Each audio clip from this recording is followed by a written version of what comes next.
المبدئين مما لا شك فيه ان احنا بنحتاج التابس لنعمل تقشير او فواصل لحاجات كتيرة احنا بنعملها سواء في كتب سواء في بلانر.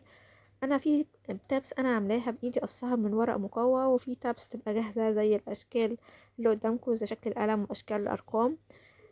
كل دي انواع من الفواصل، بس الفواصل دي ساعات بتكون خفيفة جدا، او في حاجات ببقى محتاجاها معايا طول السنة بحيث انها ما تقعدش تتني وتتقطع مني.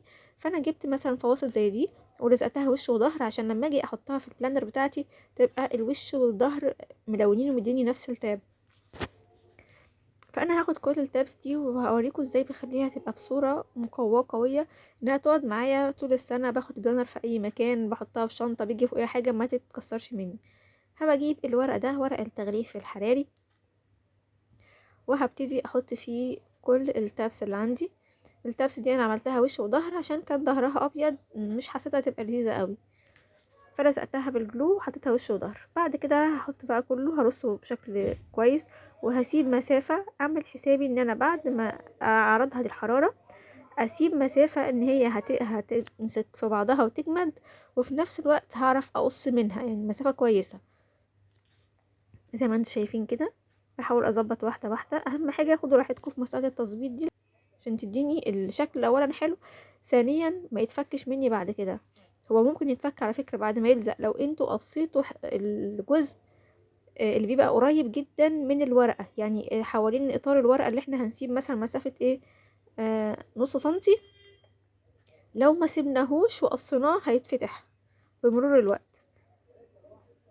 طبعا دي كانت حتة عندي شريط برضو من ورق التغليف الحراري، فانا ما رميتش ده، كان باقي عندي من حاجه قبل كده ما رميتهوش وقعدت برضو استغلاله تاني في التابس اللي بتبقى طويله ملونه.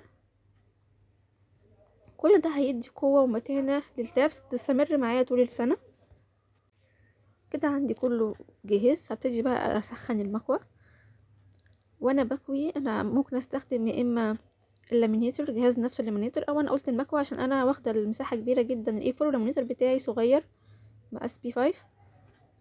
فانا لما بحط المكوى بحط الاول مصليه على ظهرها، وبعد كده بحط الورق التغليف الحراري، وفوقيه لازم حاجه قطن. لازم بقى مثلا في فوطه قطن او ملايه خفيفه برضو مش تقيله قوي بس تكون تستحمل الحراره عشان ما تلزقش فيها القطعه. من رايي واحنا بنكوي ان احنا ما نوقفش عليها فتره كبيره، يعني جزء مناسب.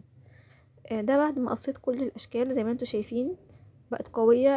اللي عاجبني جدا الشكل المربع ده، هينفع في التقسيمات بتاعة الشهور.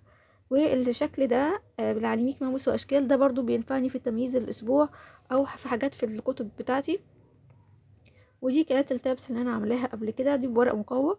دي برضو كويسة بحطها وبكتب عندي استيكرات مكتوب عليها بحطها مثلا حاجة زي الجوز زي انسبريشن، يعني كل حاجة ممكن تكتبوها عليها، او ممكن تطبعوا مثلا على ورق ابيض وتحطوه عليه تحطوا عليه رتب شفاف. ده في حالة التبس اللي معمولة بالورق. لكن في التبس دي برضو نفس الكلام، ممكن تكتبوا عليها بقلم ماركر ما بتمسحش، او بالالوان زي ما هي متقسمة بالالوان، او حتى بالارقام زي ما في تبس متقسمة بالارقام. دي انا حطيتها على خلفية سودا عشان تبان التبس بشكل افضل. بعد التبس تبان انها مكرمشة عشان اتعرضت لحرارة اكبر. ودي كده كل التبس وشكرا ليكم.